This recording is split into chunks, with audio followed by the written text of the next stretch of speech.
بسم الله الرحمن الرحيم الحمد لله الذي إليه مصائر الخلق وقواعد الأمر نحمده على عظيم إحسانه ونير برهانه نوامي فضله وامتنانه لم يولد سبحانه فيكون في العز مشاركا ولم يولد فيكون مورثا خالقا ولم يتقدمه وقت ولا زمان ولم يتعوره زيادة ولا نقصان جلت عظمته والصلاة والسلام على سيد أسلم ما في الوجود سر الله في كل موجود نقطة دائرة الوجود صاحب اللواء الحمد والمقام المحمود بالباس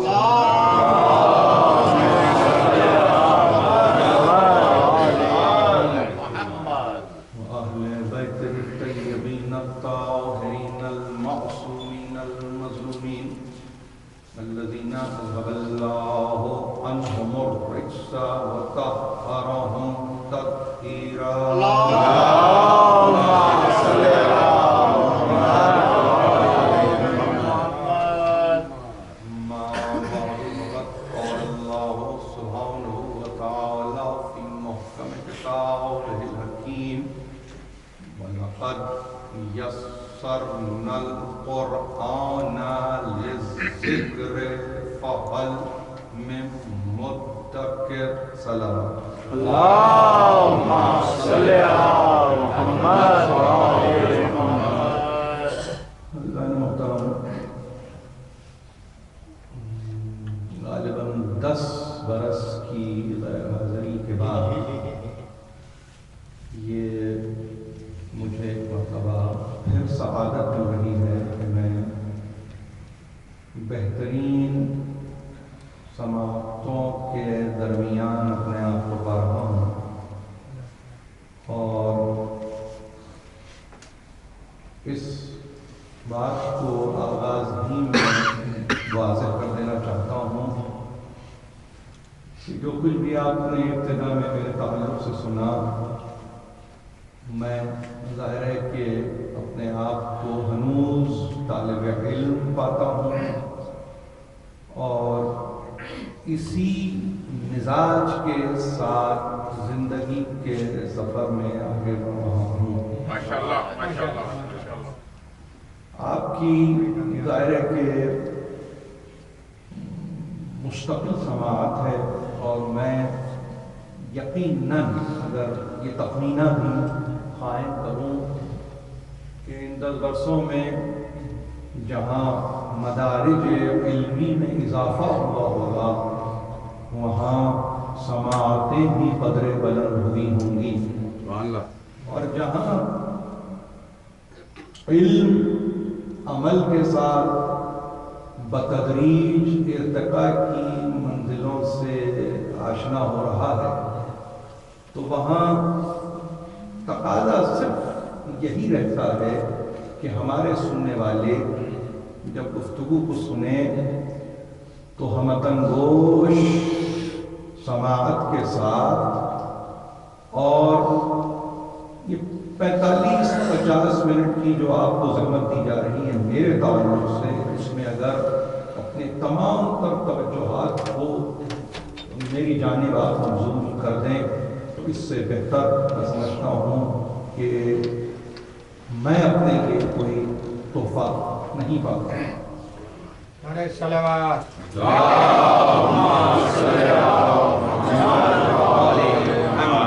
بڑی تیزی سے زمانہ بدل رہا ہے قیامت خیز ہوائیں چل رہی ہیں مستقبل مخدوش ہوتا جا رہا ہے ماضی سے ہم مسلسل ہیں حال میں جی رہے ہیں لیکن ان تمام باتوں کے باوجود ایک بات جو سب سے زیادہ اہم ہے اور وہ یہ ہے کہ جس آستانے سے، جس در دولت سے آپ وابستہ ہیں، اس نے کبھی اپنے آپ کو نہ کسی کے مقابل پایا، نہ کسی کی ذات پہ جانا، اور نہ ہی اس کا کبھی کسی دور میں تقابل ہو سکا، اس لیے کہ یہ وہ گھر، یہ وہ گھرانہ، یہ وہ در، یہ وہ آستانہ کہ جس میں ہمارے لیے ایک ایسی صورت ہے کہ جس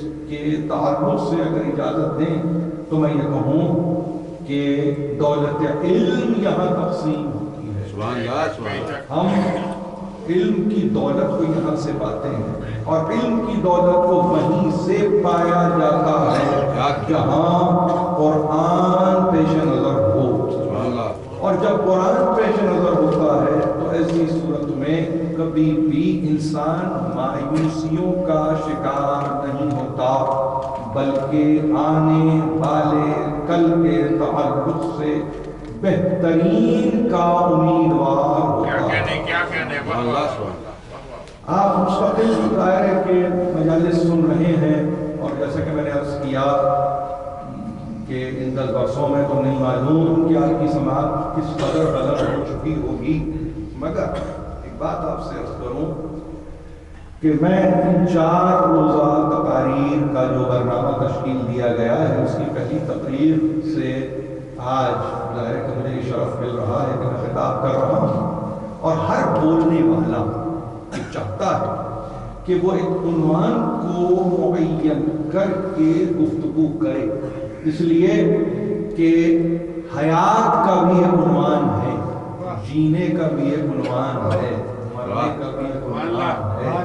نہ عنوان کے بنا جیا جاتا ہے، نہ عنوان کے بدون مرا جاتا ہے۔ اس کا مطلب یہ ہوا کہ انسان کو جب نعمت حیات ملی تو وہ نعمت حیات بغیر کسی مقصد کے نہ تھی، وہ مقصد اگر خلقت میں عبادت کو رکھ دیا گیا تھا تو وہی اس کا عنوان حیات بن چکا تھا، اور جب عنوان حیات عبادت سے مملو ہوتا ہے تو ایسی صورت میں یاد رکھیے کہ وہ زندگی عبث نہیں ہوتی، وہ زندگی بیکار نہیں ہوتی، وہ زندگی بے محل نہیں ہوتی، وہ زندگی بلا وجہ نہیں ہوتی، بلکہ وہ ایسی زندگی بن جاتی ہے کہ قیامت تک تمام دنیا کی توجہات کا مرکز وہ زندگی بن جاتی ہے۔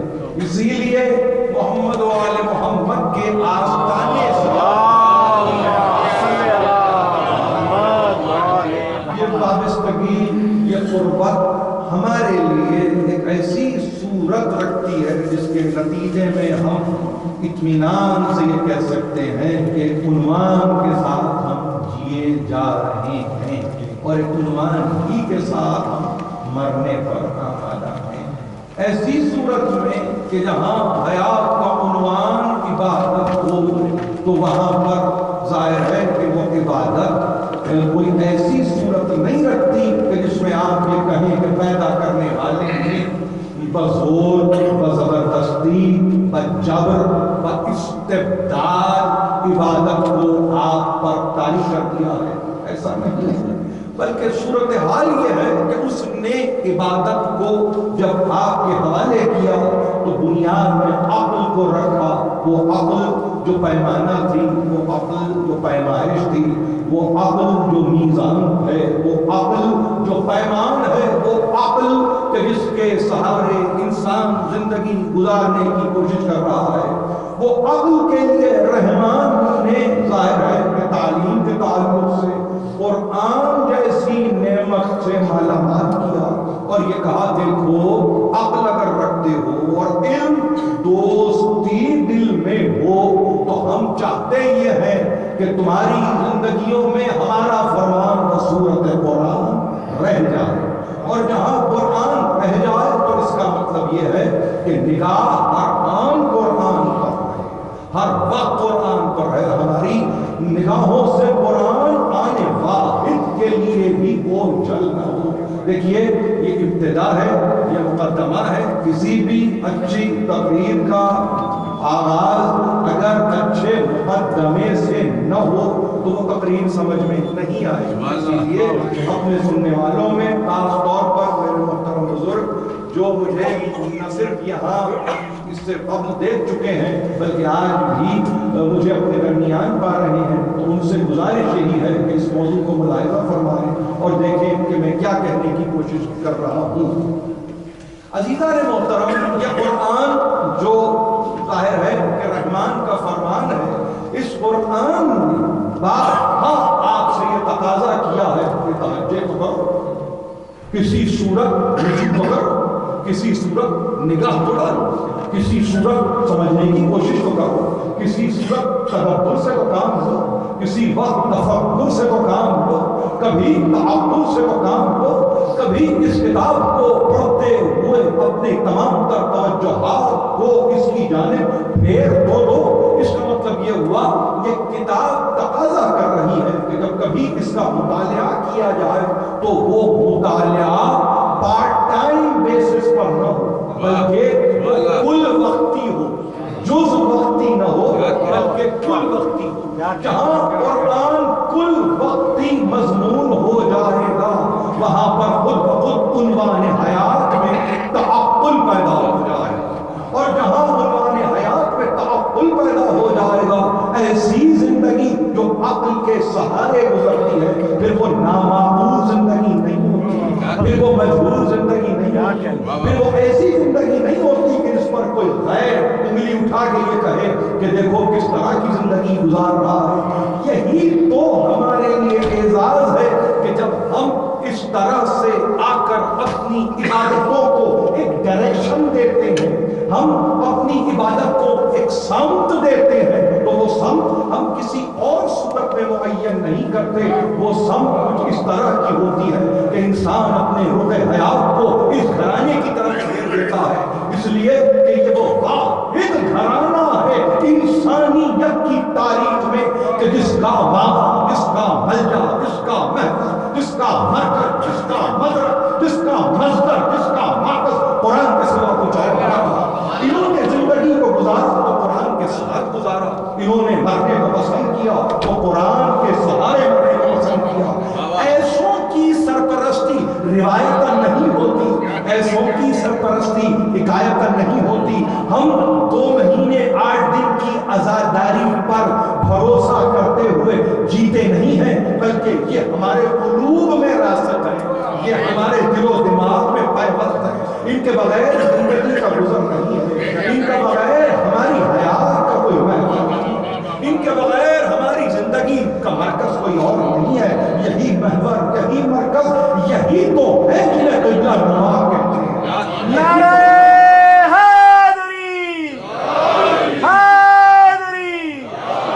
محمد وآل محمد، بلندتر صلوات. ہمارے لیے ظاہر ہے کہ جہاں زندگی میں یہ ہستیاں ہوں تو وہ زندگی ابس نہیں ہوتی، بیکار نہیں ہوتی. اسی لیے کہنے کی عزت حاصل کر رہا ہوں کہ ان تقاریر کا ایک عنوان، ظاہر ہے کہ اگر آپ نے عنوان کی آیت کو بغور سنا ہے تو یاد رکھیے اس آیت کو میں نے چنا ہے سورہ مبارک قمر سے. سورہ قمر کلام مجید کا 54 چیپٹر ہے. اس کو باعتبار ترتیب نزول کہا گیا ہے، اور کہنے والوں میں کوئی اور نہیں ہے. صاحب اتقان سیوطی نے اس کو محل نزول کے اعتبار سے، مقام نزول کے اعتبار سے مکی سورہ قرار دیا ہے. قرآن کی کمپوزیشن اگر آپ کے سامنے ہے تو یاد رکھیے قرآن میں 2 طرح کے چیپٹرز ہیں. ایک وہ جو مکے کی زندگی میں آئے، ایک وہ جو مدینے کی زندگی میں آئے. مکے کی زندگی میں آنے والے چیپٹرز 86 ہیں، مدینے کی زندگی میں آنے والے چیپٹرز یا سورے 28 ہیں، 28 ہیں. 86 میں 28 کو جمع کر دیں تو کل سوروں کی تعداد نکل کے آتی ہے جو 114 سورے ہیں. یہ اور بات ہے کہ مکی زندگی میں آنے والے سوروں میں اس سورے کو بڑی اہم ایک منزلت حاصل ہے، بڑا مقام حاصل ہے۔ علماء نے کہا اور علماء تفسیر نے کہا یہ کہ سورہ قمر نے وہ مبدا اور معاد کے عظیم مباحث کا احاطہ کیا ہے جس کا اندازہ کرنا دشوار ہے۔ مکی سورہ ہے، مکے کی زندگی میں آنے والا ہے۔ صاحب تفہیم قرآن سید ابوالعلا مودودی نے تو اس کا زمانہ معین کیا، اس کے مقام کا تعین کیا اور یہ کہا کہ یہ وہ سورہ ہے جو ہجرت سے 5 برس قبل آنے والا سورہ ہے۔ اس کا محل نزول مقام بنا فرمایا ہے کہ یہ وہ سورہ ہے جو بنا کے مقام پر نازل ہو رہا ہے۔ مکے کو جاننے والے، مکے کی جغرافی سے دلچسپی رکھنے والے، مکے کی ٹپوگرافی کو سمجھنے والے وہ جانتے ہیں کہ اس سورے کی اہمیت کیسے وہ چاند ہو جاتی ہے۔ اس کے متعلق کہا یہ گیا ہے کہ یہ ایسا سورہ ہے کہ جس نے اپنے بطن میں عظیم ترین مباحث کا احاطہ کیا ہے۔ وہ مبدا سے متعلق ہے جس کو آپ اولین کریشن کہتے ہیں، یعنی بدائے خلق سے اس کا تعلق رکھتا ہے۔ یہ وہ سورہ ہے جو معاد کے مسائل پر روشنی ڈالتا ہے، یعنی عود کے جانا، لوٹ کے جانا، رجعت کے تمام تر یہ سمجھ لیجیے کہ معارف و مسائل کو آپ کی خدمت میں پیش کرتا ہے۔ سورہ ظاہر ہے اللہ کے نام سے شروع ہوتا ہے جو رحمان الرحیم ہے، اور اس کے بعد یہ اعلان ہو رہا ہے اقتربت الساعۃ وانشق القمر۔ دیکھو وہ گھڑی آ گئی، وہ ساعت آ گئی، وہ لمحہ آ گیا، وہ وقت آ گیا کہ جس میں کہنے والوں نہیں بلکہ خود قرآن نے یہ کہا ساعت، یعنی اس کو ترجمہ، تفسیر اور تعویل میں اگر اس لفظ کی کوئی تشریح آپ کو ملتی ہے تو وہ سوا قیامت کے کوئی اور نہیں ہے۔ جہاں ساعت کا تذکرہ آیا وہاں فوری طور پر مفسرین نے کہا اس کا تعلق قیامت سے ہے، یعنی قیامت کی گھڑی آ گئی، قیامت کا لمحہ آ گیا، قیامت کا مرحلہ آ گیا، قیامت کی ساعت آ گئی۔ یعنی اس کا ترجمہ کرنے والوں نے ایک اور لائسنس لیا اور یہ کہا کہ قرب قیامت، قرب قیامت، قیامت سے قربت ہو گئی، قیامت سے نزدیکی ہو گئی، قیامت سے ایک ایسا تعلق ہو گیا کہ جس کو اب کسی صورت میں بھی رد نہیں کیا جا سکتا۔ وانشق القمر، اور چاند کا انشقاق بتایا ہے، انفجار نہیں۔ دیکھیے دو لفظ ہیں، اصطلاحات قرآنی کو سمجھنے والوں کے لیے لازم ہے انشقاق قمر کا تذکرہ کیا، قمر کے شق ہونے کا، قمر کے برابر 2 حصوں میں تقسیم ہونے کا تذکرہ کیا، یعنی چاند ہٹ گیا۔ چاند اپنے طور پر ایک ایسی صورت سے دو چار ہوا جس میں برابر کی تقسیم ہو گئی، منتشر ہو کر غائب نہیں ہو گیا بلکہ واپس مل گیا۔ یہ انشقاق ہے۔ انفجار کا لفظ استعمال ہوا، اس کا مطلب یہ ہے کہ پھر منتشر ہو گیا، پھر وہ واپس نہیں اپنے مقام پر آیا۔ یہ شق القمر کا معجزہ ہے، اس کی نشاندہی اور تمام علماء اسلام سورہ قمر کے تعلق سے اس واقعے کا تذکرہ کرتے ہوئے کہا کہ ہجرت مدینہ سے 5 برس پہلے کا یہ واقعہ ہے کہ جہاں مکے کے کفار اور مشرکین رسالت کے تعلق سے مسلسل سوال کر رہے تھے اور چاہتے یہ تھے کہ کوئی ایسا اعجاز، کوئی ایسا معجزہ رونما ہو جائے جو سند بن جائے رسالت کی، جو گواہ بن جائے رسالت پر۔ تو بے اختیار آپ نے اشارہ کر کے بتایا کہ دیکھو قمر کو دیکھو، چاند کو دیکھو، چاند کی تقسیم کو دیکھو، چاند کے شق ہونے کو دیکھو۔ تو کیفیت یہ ہوئی کہ چاند کے تقسیم ہونے کے بعد تو ایک ہی صورت تھی مشرکین کے تعلق سے، کفار کے تعلق سے، کہ وہ ایمان لے آتے، مگر انہوں نے جو ان کا مزاج تھا، جو ان کی جینیالوجی میں طریقہ کار تھا، جو ان کی جینیٹکس تھی، اس کا عالم یہ ہوا کہ انہوں نے پھر بھی رد کیا۔ اور رد کاہے کا رد کیا؟ انہوں نے رد معجزہ کیا، اس اعجاز کو رد کیا جس کو کہ سرکار رسالت مآب نے براہ راست سامنے پیش کر دیا تھا۔ اور اس کے بعد یہ کہا کہ یہ کون ہے؟ جانتے ہو کہ یہ کون ہے؟ یہ ہمیشہ تعرض کرتے ہیں، یہ ہمیشہ اعراض کرتے ہیں، یہ ہمیشہ معترض رہتے ہیں۔ دیکھیے قرآن ہے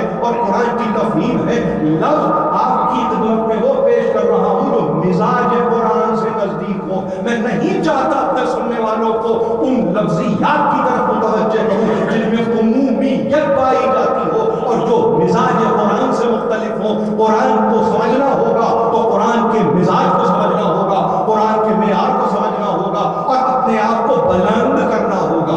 آغاز ہی میں نے کہا ہے اگر 10 سال میں یہاں سے غیر حاضر رہا تو میں نے بھی اپنے جو بھی طلب علم کے تعلق سے مدارس تھے، جو زینے تھے، وہ میں نے طے کرنے کی کوشش کی ہے ظاہر ہے، اور یہی چاہتا ہوں اور یہی تقاضا اپنے سننے والوں سے بھی میرا یہی ہے کہ آپ نے بھی حتماً ان مدارس کو طے ہوگا۔ میں نہیں سمجھتا کہ اس گفتگو میں کہیں کوئی ایسا کمیونیکیشن گیپ آ رہا ہو جس سے آپ کہیں نالا ہو جائیں، جس سے کہیں آپ حیران ہو جائیں، میں نہیں چاہتا۔ اس لیے کہ ادارہ جب مجالس کو، برناموں کو تشکیل دیتا ہے تو بہترین بولنے والوں کو، بہترین مقررین کو، بہترین ذاکرین کو، بہترین واعظین کو بلاتا ہے، اس لیے کہ آپ کی ذہنی تربیت ہو سکے۔ یہاں آپ سے مراد میرا وہ نوجوان ہے جو میرا مستقبل ہے، اور میرا وہ مستقبل کہ جو مستقبل کو بنانے والا نوجوان ہے۔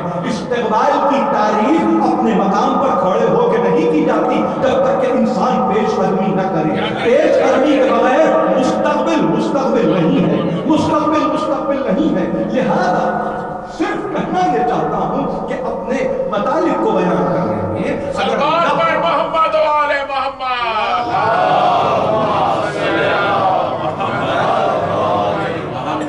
اپنے مطالب کو بیان کرنے میں اگر کوئی لفظ آپ پر بھاری ہو، اگر کوئی لفظ آپ پر نہ ہو تو اپنے برابر جو آپ کا محترم ہو، جو آپ کا بزرگ ہو، اس سے رجوع کیجئے، اس سے پوچھئے، اس لیے کہ تہذیب مجلس میں یہ چیزیں بڑی اہم ہیں۔ اگر ان چیزوں کو آپ اپنے شامل حال نہیں کریں گے تو یہ سمجھ لیجئے کہ پھر انسان کسی صورت بھی مدارج علمی کو طے کرنے کے قابل نہیں ہوتا۔ ہمارے لیے یہ مجلسیں فقط ایک روایت اور حکایت نہیں ہے، بلکہ پوری تہذیب ہے، پورا ایک تمدن ہے، پورا ایک کلچر ہے، اور یہ ہماری میراث ہے جس کو ہم لے کے آگے بڑھ رہے ہیں۔ یہ میراث کسی اور کو نصیب بھی تو نہیں، کسی اور کو ملی بھی تو نہیں۔ اگر کسی کو ملتی تو خدا تعالیٰ ہے کہ وہ آگے بڑھ کے نہ صرف لیتا بلکہ اس کو ایک ایسے علم کی صورت دیتا کہ رہتی دنیا دیکھتی کہ کس طرح سے وہ اس معاملے میں آگے بڑھ رہے ہیں۔ ہم اپنے مجالس میں سبک نہیں ہوتے، ہم اپنی مجالس میں سہل پسند نہیں ہوتے۔ ہم چاہتے ہیں کہ جو مطالب بیان ہو وہ ایسے بیان ہو جس کے نتیجے میں میرا نوجوان، میرا بچہ، میری بہن اگر کوئی سن رہی ہے تو وہ ترقی کے مدارج کو طے کرتا رہے۔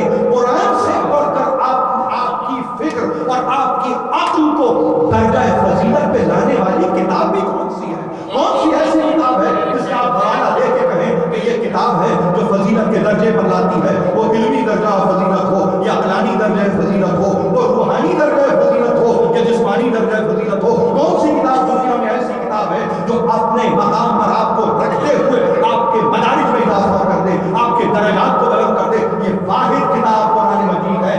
ہاں، اسی قرآن کو میں نے محور و مرکز بناتے ہوئے ان 4 تقاریر کے لیے عنوان کو میں نے پسند کیا اور آپ کے خدمت میں پیش کرنا چاہتا ہوں، اور وہ یوں سمجھ لیجئے کہ 2 لفظی عنوان ہے، اور اس عنوان کو آپ سنیں گے محظوظ ہوں گے، اس لیے کہ ہماری بنیاد میں ان 2 لفظوں کو رکھا گیا ہے۔ عنوان یہاں کی تقاریر کا ہے یسرنا القرآن، پر محمد و آل محمد صلوات۔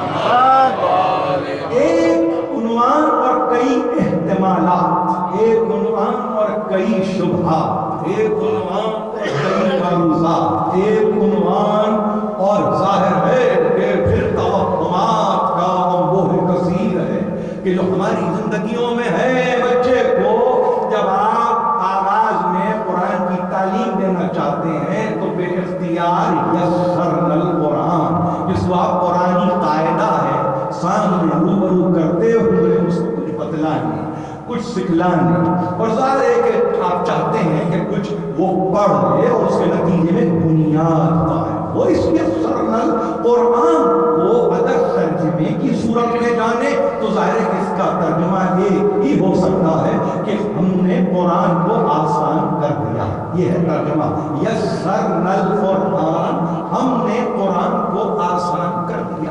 اس آسانی کے تعلق سے مسلمانوں نے بڑے لائسنسز لیے۔ جب بات آئی کہ قرآن کو ہم نے آسان کر دیا تو قرآن کے تعلق سے گفتگو کرنے والوں نے بڑا لائسنس لیے اور انہوں نے کہا اب تو قرآن آسان ہے، کتاب بڑی آسان ہے، اس میں کوئی مشکل ہے ہی نہیں، اس میں اشکال کی کوئی صورت ہے ہی نہیں، اس میں نہ کوئی ایسی صورت کہ جس کے نتیجے میں آپ کسی خاص علم کا تذکرہ کریں، اس میں کوئی ایسی صورت نہیں ہے کہ اس میں کسی آپ خاص علم کی تحصیل کریں اور پھر قرآن کو پڑھنے کی کوشش کریں۔ اب یہ لائسنس بڑھتے بڑھتے ایک ایسی منزل پر آ گیا کہ کتاب آسان، کتاب کے لیے کسی فارمل ایجوکیشن کی ضرورت بھی نہیں، اور ایک منزل اور آگے بڑھ کے لوگوں نے تو یہاں تک کہنا شروع کر دیا کہ اتنی آسان کتاب ہے، کاہے کے لیے کسی تفسیر کی ضرورت ہے، کاہے کے لیے کسی تشریح کی ضرورت ہے، قرآن کو بھیج رہا ہے انسان کے لیے تو آسانی کے ساتھ ہی تو بھیج رہا ہوگا، ظاہر ہے اس دشواری کے ساتھ تو نہیں بھیج رہا ہوگا۔ جب آسانی کے ساتھ بھیج رہا ہوگا تو ہر کس و ناقص کے قلب پر اس قرآن کو وارد ہونا چاہیے، اس قرآن کو ظاہر ہے کہ ہر قلب پر اس طرح سے اپنے آپ کو وارد کرنا چاہیے کہ جہاں مطالب و معانی و مفاہیم سب کی سمجھ میں آ جائے۔ ایسی گویا کتاب ہو گئی، فقط ایک یسرنا القرآن کا ٹائٹل دیکھا اور یہ کہنے لگے قرآن آسان ہے۔ میں اپنے سننے والوں کے لیے، ظاہر ہے کہ آج کی تقریر تمہیدی تقریر ہے، آنے والی 3 دقائق میں میں کچھ کہنے کی کوشش کروں گا اور یہ بتلانے کی کوشش کروں گا کہ گو کہ یسرنا القرآن ہے، گو کہ قرآن میں یسر ہے، گو کہ قرآن میں تکلیف نہیں ہے، مگر اس کے ساتھ ساتھ کچھ شرائط بھی تو ہے نا، مشروط بھی تو ہے نا، چیزیں اپنے طور پر پری ریکویزٹس کی حامل بھی تو ہے نا، اس میں کچھ ریکوائرمنٹس بھی تو ہے نا۔ آپ یہ تو نہیں کہہ سکتے کہ ہم بس کتاب کو لے لیں اور یہ کہیں کہ ہم خود سمجھ لیں گے، ہم خود جان لیں گے۔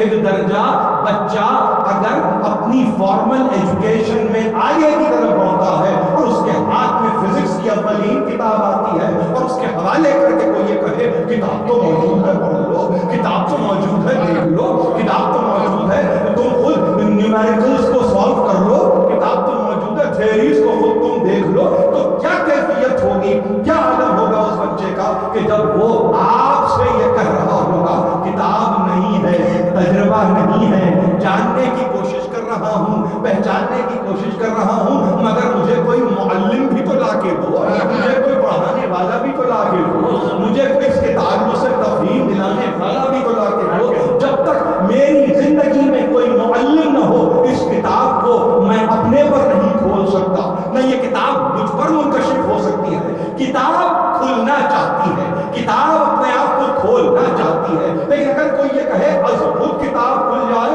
تو یہ نہ یہاں ممکن ہے نہ وہاں ممکن ہے۔ لہٰذا اس آسانی کو، اس یسر کا قرآن کے تعلق سے تذکرہ کرنے والوں نے بنیادی بات کو فراموش کر دیا، اور وہ یہ فراموش کیا کہ اس کتاب کے تعلق سے کسی معلم کی بھی ضرورت تھی، کسی تعلیم دینے والے کی بھی ضرورت تھی، کسی تفہیم کے تعلق سے پہچاننے والے کی بھی ضرورت تھی۔ اگر ایسا نہ ہوتا تو کتاب بند کی بند رہ جاتی، اور وہ بھی ایسا رہا ہے۔ جہاں معلم نہیں ہے وہاں یہ کتاب تاریخی پر ہے، وہاں پر یہ کتاب سجی ہوئی ہے، وہاں پر یہ کتاب کھولی نہیں جا رہی ہے۔ اب وہ کوئی گھر ہو، وہ کوئی گھرانہ ہو، وہ کوئی خاندان ہو، وہ کوئی عائلہ ہو، وہ کوئی مسجد ہو، وہ کوئی منبر ہو، وہ کچھ بھی ہو، اگر معلم نہیں ہے تو کتاب تو بس خود کھلنے والی نہیں ہے۔ لہذا اس میں ایک شے کو بھول گئے، قرآن کی آیت سے تو لیا ہے اس لفظ کو،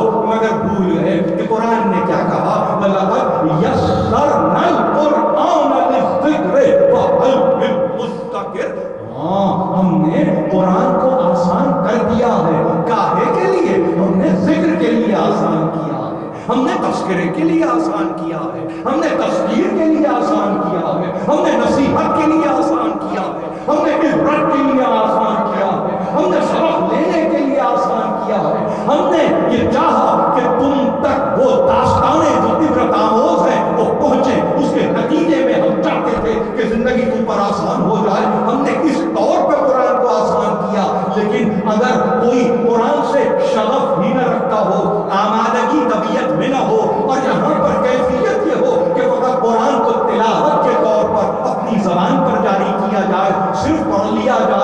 چوم لیا جائے پھر بند کر کے طاق میں رکھ دیا جائے تو کیا ایسی کتاب سوا یہ کہ پڑھنے کے ثواب کے علاوہ کوئی اور بھی آپ کو ایسی صورت دے سکتی ہے جس میں آپ یہ کہیں ہمارے لیے راہ ہدایت ہے, ہمارے لیے سرچشمہ فیض ہے, ہمارے لیے ایسی صورت ہے جس سے گائیڈنس ملتی ہے, ہمارے لیے ایسی صورت ہے جس سے ہماری زندگی آگے بڑھتی ہے؟ ممکن ہے؟ معلوم یہ ہوا ممکن نہیں ہے. یہی کیفیت, یہی صورت جب قرآن نے کہا دیکھو یہ آسان ہے مگر مشروط طور پر آسان ہے, شرائط کے ساتھ آسان ہے, شرائط کے بغیر لا الہ نہیں ہے, شرائط کے بغیر محمد رسول اللہ نہیں ہے, شرائط کے بغیر علی ولی اللہ نہیں ہے. جب تک شرائط نہیں ہے اس وقت تک یہ کتاب آسان نہیں ہوگی. اور شرائط میں شرط اولین یہ ہے کہ اگر دل تمہارا آمادہ ہے, دل اس بات کے لیے آمادہ ہو رہا ہے کہ قرآن نے جو عبرت کی داستانیں ایک مرتبہ معین کی ہیں ہم کو اس سے سبق لینا ہے, تو یہ قرآن تمہارے لیے آسان کر دیا گیا ہے. اگر تم آگ و سمود سے عبرت لینا چاہتے ہو تو اس قرآن کو تمہارے لیے آسان کر دیا گیا ہے. اگر تم ماضی کی تمام تہذیبوں اور تمدن کو سامنے رکھ کر عبرت حاصل کرنا چاہتے ہو یہ قرآن تمہارے لیے آسان کر دیا گیا ہے. مگر اگر کوئی یہ کہے کہ ہم نے بس یہ چاہا ہے کہ قرآن از خود آسان ہو جائے اور ہمیں نصیحت نہیں لینی ہے, ہمیں عبرت نہیں حاصل کرنی ہے, تو یہ قرآن کبھی آسان نہیں ہوگا. اسی لیے مطالبہ کیا ہے سورہ قمر میں فَهَلْ مِن مُدَّكِرٍ, کوئی ہے نصیحت لینے والا, کوئی ہے عبرت لینے والا, کوئی ہے آگے بڑھ کے اس پیغام کو اٹھانے والا, کوئی ہے اس سے استفادہ کرنے والا, کوئی ہے اس سے رجوع کرنے والا. تو معلوم یہ ہوا اگر نصیحت پیش نظر نہیں ہے, اگر ذکر پیش نظر نہیں ہے, قرآن ایسے پر اپنے دروازوں کو نہیں کھولتا, قرآن ایسوں پر اپنے آپ کو منکشف نہیں کرتا. جہاں قرآن اپنے آپ کو منکشف نہیں کرتا, اپنے دروازے نہیں کھولتا, تو گویا قرآن نے اپنے دروازے بند کر دیے. جب قرآن نے اپنے دروازے بند کر دیے تو اب صاحبان ایمان یہ نہیں کہہ سکتے کہ علی نے ہم پہ ان کے دروازے کھول دیے. علی کا تعلق قرآن سے ہے, قرآن کا تعلق علی سے ہے. نصیحت عبرت سبق اگر پیش نظر نہیں ہے تو وہاں علی بھی مشکل کشا نہیں ہوتا. نعرہ حیدری, حیدری پر محمد وآل محمد, بلند تر صلوات. دیکھیے میرے تقریر کے مزاج سے جو لوگ واقف ہیں تو اس شعبت گفتار جسے کہتے ہیں نا کہ یہ جو طریقہ ہے گفتگو کرنے کا وہ اس سے بخوبی واقف ہیں.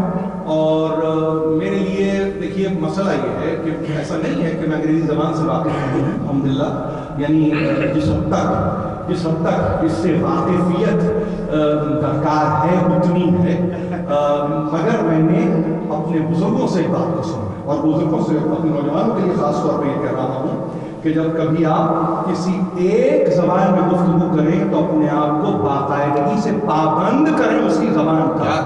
میں مخلوط یا اختلاط کا قائل نہیں, میں یہ یوں سمجھیے کہ وہ آج کی جو کیفیت ہے جس میں اپنی زبان کی, ایک زبان کی کمزوری کو دوسری زبان سے چھپایا جاتا ہے, میں اس کا قائل نہیں. اس لیے کہ میرے لیے نہ مناسب ہے, نہ اس میں کوئی تعلیم کی صورت ہے, نہ اس میں کوئی تربیت کا طریقہ ہے. میں نہیں چاہوں گا کہ ہمارے بچے بھی انگریزی میں گفتگو کریں, اس 100% انگریزی میں گفتگو کریں, انگریزی کو اس قابل بنائیں کہ وہ آپ کے تفکرات کو اور آپ کے تخیلات کو پیش کر سکیں. وہ توحید کے تعلق سے ہو تو پھر ہو, وہ کربلا کے تعلق سے ہو تو پھر ہو, وہاں پہ پھر کسی دوسری زبان کا سہارا لینے کی ضرورت نہیں ہے. یہی گفتگو دائرے کہ میں اپنی نجی نشستوں میں کرتا ہوں, اور میں چاہتا ہوں کہ ہمارے نوجوان اگر اس اردو کو جو مجھ سے اس وقت ظاہر سن رہے ہیں, اگر کہیں کوئی اس میں اشکال, کوئی مشکل ایسی بات محسوس کر رہے ہیں تو خلاصتاً اپنے بزرگوں سے بعد مجلس رجوع کریں.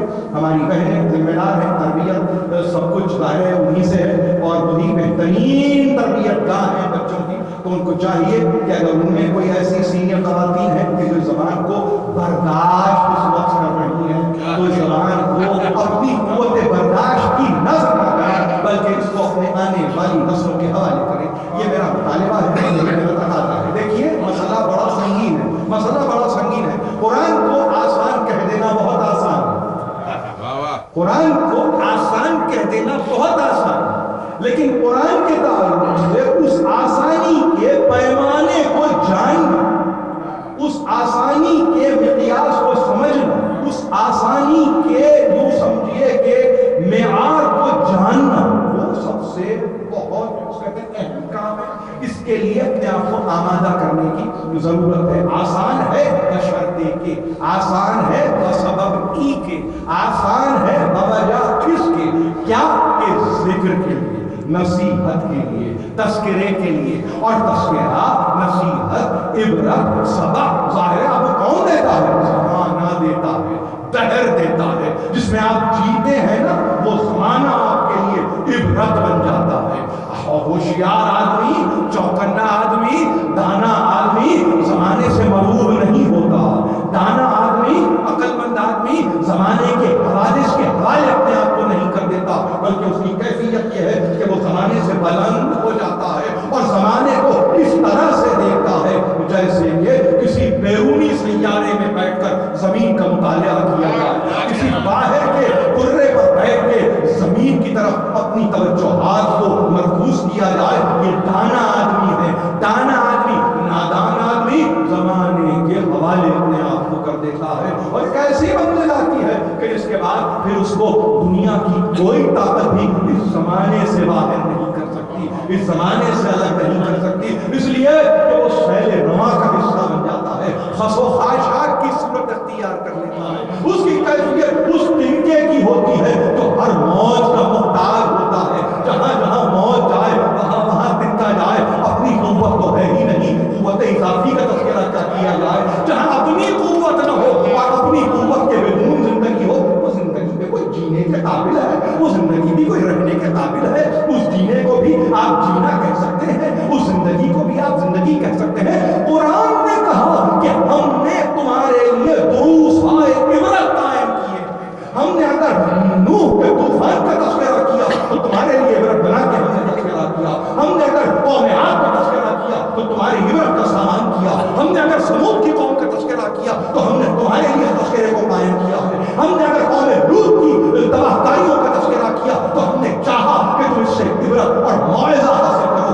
ہم اگر تذکرہ آل فرعون کا کرتے ہیں تو تمہارے لیے عبرت کا سامان مہیا کرتے ہیں۔ جہاں ہم نے عبرت کی داستانوں کو قرآن میں مرکوز کر دیا، وہاں پر ہم نے ایسی صورتیں بھی تمہارے لیے قائم کر دی کہ فقط تاریکیوں سے نہیں ڈراتے، ہم چاہتے ہیں کہ روشنیوں کی طرف بھی تو آؤ، ظلمات سے نکلو، نور کا سفر کرو۔ تو نور کے لیے کچھ ایسی ہستیاں بھی ہم نے رکھی ہیں کہ جس کی طرف دیکھنے کی ضرورت ہے، جن کی طرف توجہ کی ضرورت ہے، جن کی طرف مشاہدے کی ضرورت ہے، جن کی طرف مطالعے کی ضرورت ہے۔ اگر یہ نہیں ہے تو تمہاری زندگی جینا نہیں کہلائے گی۔ ہاں، یہ ہدایت انسان کی سرشت میں اگر نہ ہو تو ایسا انسان نہیں ہوتا۔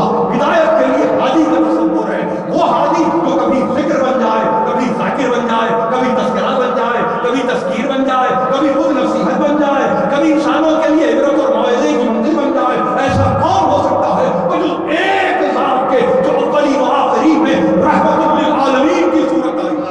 محمد وآل محمد صلوات۔ یہ ہماری زندگی ہے عزیزان محترم، زندگی میں سمجھے۔ دیکھیے ایک بات میں آپ سے عرض کروں، یہ مجھے اگر یہ موقع مل رہا ہے اور 10 برس کے بعد یہ موقع مل رہا ہے تو میں اپنی تمام جتنی میری گزارشات ہو سکتی ہیں آج اور آنے والے 3 دنوں میں، دیکھیے ایک ایک لمحہ یہ مجالس کا اہتمام اس دور میں کوئی آسان نہیں ہے۔ اگر کہیں ذہن میں یہ بات ہو کہ یہ بہت آسانی سے یہ مجالس ہو جاتی ہے، نہیں، اس میں یوں سمجھیے دم ہے، درہم ہے، قدم ہے، سخن ہے، آپ ہی کی ظاہر معاونت رہتی ہے جب کہیں جا کے ایک ایک بازو سجتی ہے۔ کیا خیال ہے آپ کا؟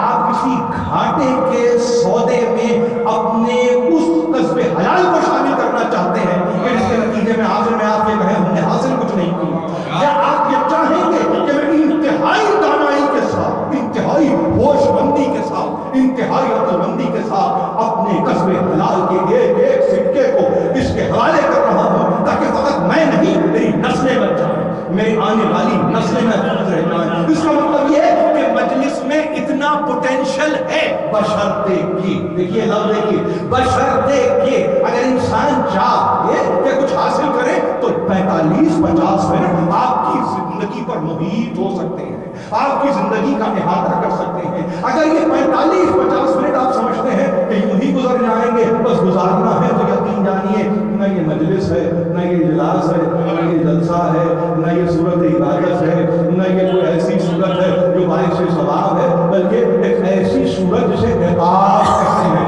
یہی مجلس آپ کے پیچھے پڑ جائے گی، روز حشر تک پیچھے پڑ جائے گی کہ پھر گئے کیوں تھے، پھر حصہ کیوں بنے تھے، پھر بیٹھے کیوں تھے، پھر نشست اختیار کیوں کی تھی. اس کا مطلب یہ ہوا کہ دیکھیے خنجر، دو دھاری خنجر دونوں طرح سے استعمال ہو سکتا ہے.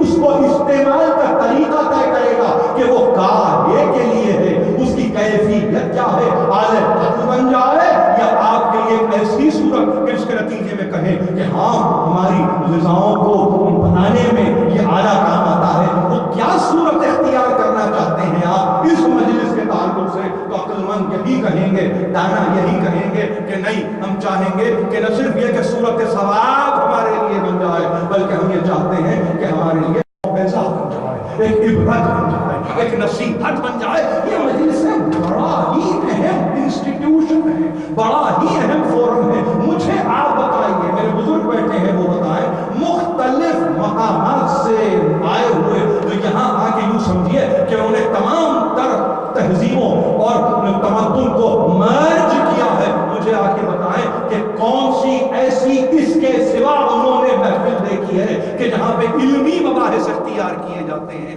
کون سی ایسی محفل انہوں نے دیکھی جہاں قرآنی مدارک کو استعمال کیا جاتا ہے؟ کون سی ایسی محفل دیکھی کہ جہاں پہ عالم اسلام کے موضوعات کو یہاں پر باقاعدگی سے نہ صرف یہ کہ سوچا سمجھا بلکہ سلجھایا بھی جاتا ہے؟ یہ وہ مجلس ہے اور یہ فیض ہے حسین بن علی کا، یہ فیض ہے زینب بنت علی کا کہ جس نے ہمیں ایک ایسا راستہ دیا، ایک ایسا منور جادہ دیا، ہمیں ایک ایسا نورانی راستہ دیا کہ جس پہ آج ہم چل رہے ہیں. سر اٹھا کے چلتے ہیں، سر جھکا کے نہیں چلتے.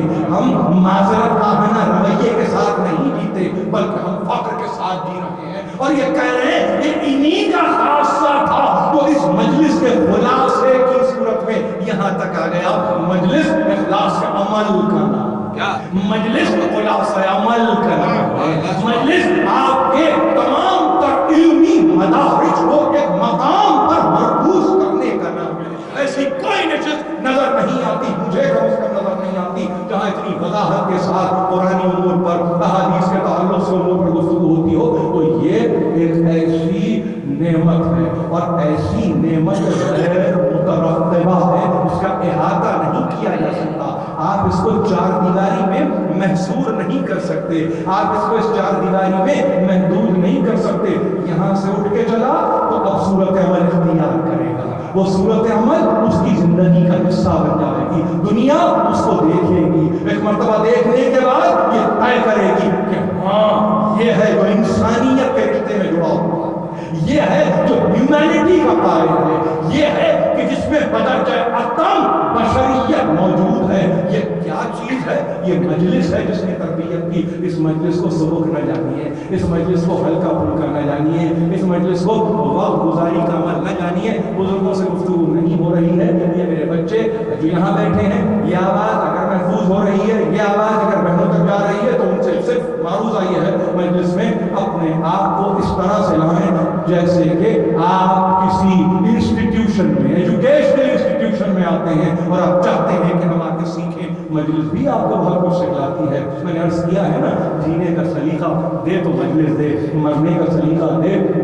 تو مجلس دے. اور پھر محرم میں ہونے والی مجالس کا تو لطف ہی کچھ اور ہوتا ہے، ان کا تو مقام ہی کچھ اور ہوتا ہے. ایک مرتبہ قرآن کو پڑھتے پڑھتے آپ بیان کی منزل پر آ جائیں، بیان سے گزرتے گزرتے آپ ایک مرتبہ مصائب کی منزلوں پر آ جائیں تو محسوس یہ ہوگا کہ یہ فضائل بھی نہیں، یہ مناقب بھی نہیں، یہ مصائب بھی ہیں جو بدرجہ فضیلت علم کے نتیجے میں پہنچے ہیں. ایسا نہیں ہے کہ وہ آپ تک مصیبتوں کی صورت میں پہنچے ہیں، نہیں. جن کو ہم مصائب کہتے ہیں، جن کو ہم مصیبتوں کی جمع کہتے ہیں، وہ مصائب، وہ مصیبتیں ہم پر آپ پر آنے والی مصیبتوں کی طرح کی نہیں ہیں. وہ مصیبتیں انبیاء پر آتی ہیں، وہ مصیبتیں اوصیاء پر آتی ہیں، وہ مصیبتیں اولیاء اللہ پر آتی ہیں. لا خوف علیہم ولا هم یحزنون. اور یاد رکھیے ان پر نہ کوئی خوف ہوتا ہے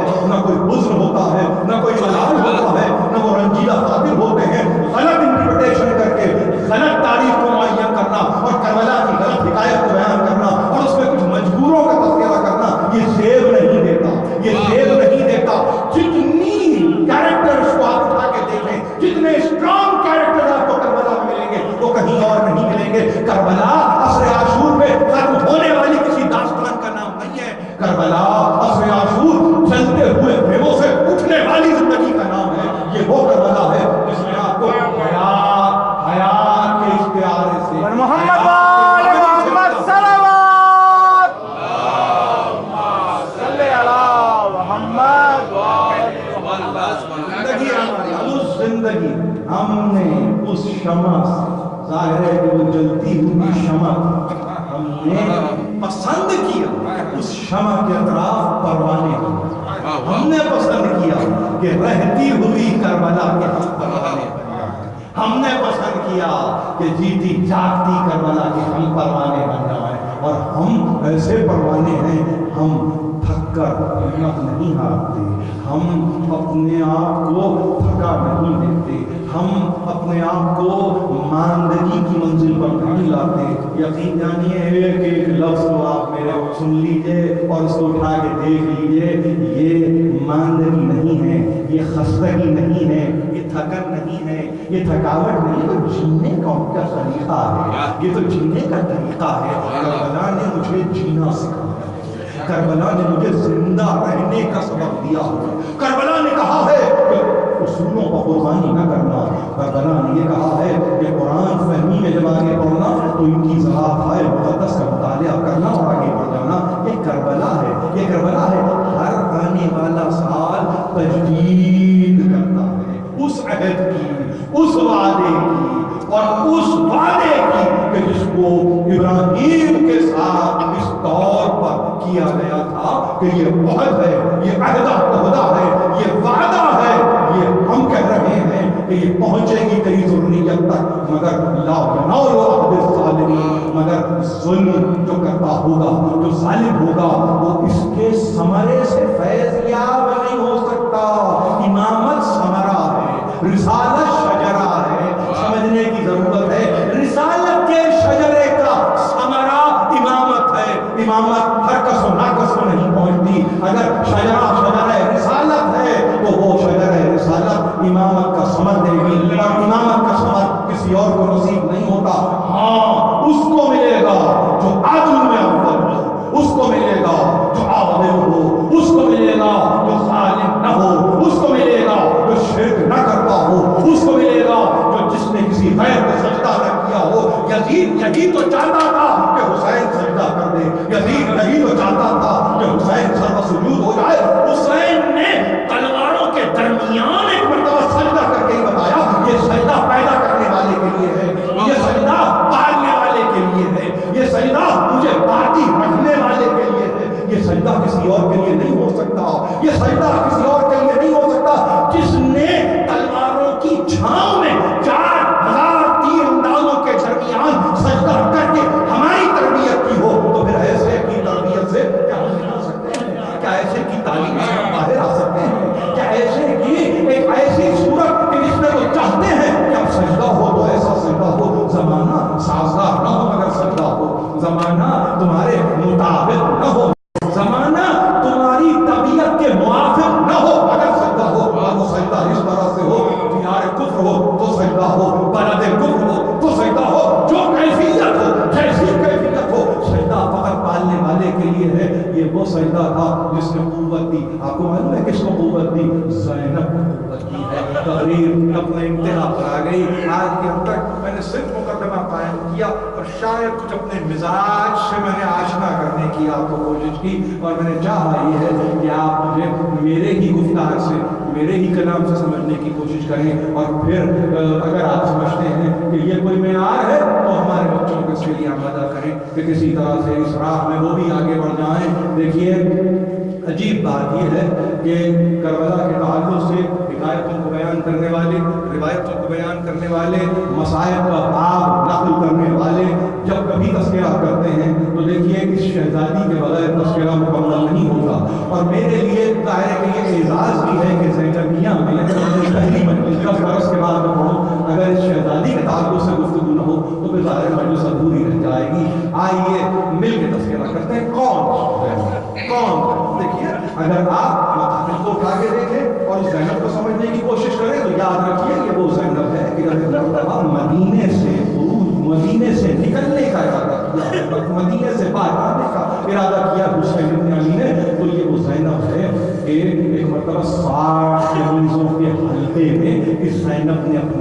سوار کیا ہے.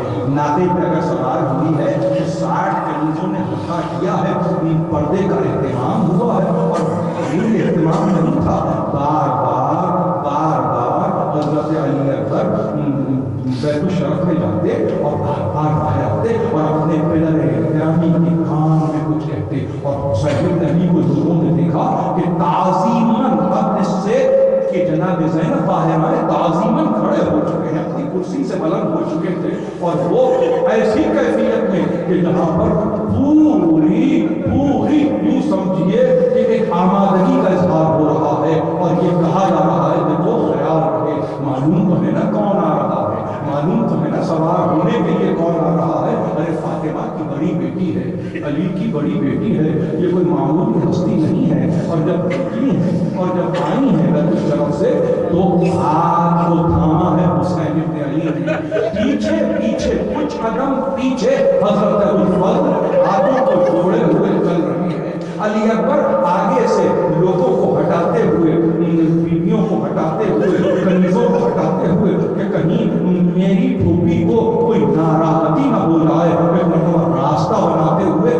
یہ ہے جناب زینب کی سواری. اور پھر یہی نہیں ہے, مقاتل میں تو یہاں تک لکھا ہے کہ ناقے کو جب بٹھایا گیا ہے تو ناقہ بیٹھا ہے, پردہ محمل کو علی اکبر نے الٹا ہے, ابوالفضل نے آگے کو کم کیا ہے, حسین نے بازو کو تھاما ہے. یہ میری زینب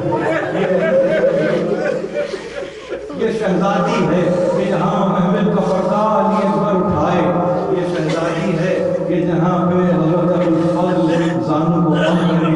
یہ شہزادی ہے کہ اس کے متعلق کہا کہ حسین نے اس کے بازو کو تھاما ہے. تو فقط یہاں نہیں رخصت آخر کے لیے جب آئے تو اس وقت پھر بازو کو تھاما ہے. اور یہ گھبرانا نہیں. یہاں تک ہمارے پابند رضا تھے, ہمارے حق کو یہی مطلوب تھا, ہمارے مگر اس کے بعد اس قافلے کو تم کو لے کے جانا ہے. زینب ہمت رہے. مقاتل میں لکھا ہے عصر عاشورہ گزر گئی, شان غریبہ گزر گئی, اب جب 11ویں محرم آئی اور اکٹھا سفر کے لیے بیویاں آمادہ ہونے لگیں تو کیفیت یہ ہے کہ سب سے پہلی بات جو جناب زینب نے کی ہے وہ یہ کی ہے کہ ہم اپنے شہداء کی زیارت کر کے جانا چاہتے ہیں. دیکھیے اگر کوئی کمزور سمجھتا ہے اس قافلے کو, اگر کوئی کمزور سمجھتا ہے اس قافلے کے میر کو, اگر کوئی کمزور سمجھتا ہے میری زینب کو, تو یاد رکھیے جس کا بھرا کر لٹ چکا ہو وہ یہ کہہ رہی ہے یزیدی لشکر سے کہ ہم یہ چاہتے ہیں کہ ہم اپنے شہداء کو ایک مرتبہ پھر دیکھیں. یہ تقاضا کون کرتا ہے؟ یہ کمزور تقاضا کرتا ہے. یہ تقاضا کون کرتا ہے؟ ڈیمانڈ کبھی کمزور کی جانب سے ہوتی ہے. کبھی آپ نے کسی تاریخ میں کسی کمزور کو ڈیمانڈ کرتے ہوئے دیکھا؟ ہم یہ چاہتے ہیں کہ ہم شہداء کی زیارت کریں, ہم یہ چاہتے ہیں کہ اپنے مرنے والوں پہ بیٹھ کے دیا کریں. زینب نے کہا احترام کیا ہے. یہ کون ہے؟ یہ علی کے لہجے میں کلام کرنے والی ہے, یہ علی کی بڑی بیٹی ہے. ایک مرتبہ ایک بیوی کو اب جب دیکھا تو دیکھا کہ کوئی علی اکبر کے لاشے پر بیٹھ کے بیان کر رہی ہے, کوئی اپنے بچے کی لاش کے ٹکڑوں پر بیٹھ کے بیان کر رہی ہے, گریہ کر رہی ہے. کسی بیوی کو تو یہاں تک دیکھا کہ وہ جلے ہوئے جھولے کو ہلا رہی ہے اور گریہ کر رہی ہے. مگر عجیب بات یہ ہے کہ محمد کے لاشے تو ہے مگر زینب محمد کے لاشوں پر نہیں ہے, بلکہ کچھ ڈھونڈ رہی ہے, کچھ تلاش کر رہی ہے. کسی نے پوچھا شہزادی کیا تلاش کر رہی ہے؟ تو کہا بھائی کا کرتا تلاش کر رہی ہے. منہ بھرا کرتا بھائی کا اٹھا لیا, کلیجے سے لگا لیا, آنکھوں سے لگا لیا, اپنے چہرے سے لگا لیا اور یہ کہا کہ یہ ماں کی امانت ہے. کسی نے کہا اب قافلے کو آمادہ کیا جا رہا ہے. ایک ناقہ آیا, مگر ناقوں کا عالم یہ تھا کنارے نہیں تھے, محملیں نہیں تھیں, برہنہ شتر تھے, آتے تھے, بیٹھتے تھے. اور میری شہزادی کا یہ کہنا بھابی ام لیلا نہ گھبرائیں, علی اکبر رہو نہ صحیح زینب تو موجود ہے. بھابی ام فروہ قاسم نہیں ہے نہ صحیح زینب تو موجود ہے نا. بھابی ام رباب کو بھی سوال کیا, بہن میں کوئی شوق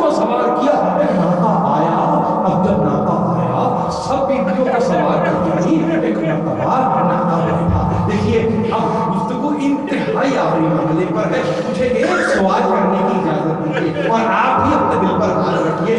وہ شہزادی جو 60 کنیزوں کے جھنڈ پہ نکلی ہو, اس کو اتنا تو حق دیں گے نا کہ وہ دریا کی طرف تو دیکھے, اس کو اتنا تو حق آپ دیں گے کہ وہ زینب فریاد کرے یہی ہوا یہی ہوا. ایک مرتبہ ناکا بیٹھا ایک مرتبہ ناکا بیٹھا, اب جو مڑ کے دیکھا تو دریا پہ نظر گئی. کون یاد آیا؟ بھائی ابو الفضل. عباس یاد آئے. اب آواز آئی, اور آواز کس کی آئی؟ اس کی آواز آئی جسے آپ زینب کہتے ہیں. بے اختیار کہا اخی ابو الفضل انت الذی رکبتنی اذا اردت الخروج من المدینہ. بھائی ابو الفضل تم ہی تو تھے نا کہ جب میں مدینہ سے نکل رہی تھی تو تم نے مجھے سوار کیا تھا.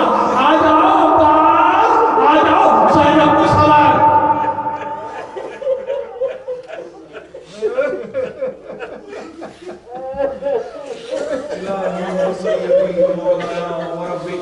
پروردگار اس قلیل کی پریشان حال کی پریشانی کو دور کر, بیمار ان کو شفا کامل عطا کر, بے روزگار ہر روزی مہیا کر. پروردگار میں کوئی محمد کے سوا ہمیں محمد حاجی شما کو حجت کر مما کا انسان.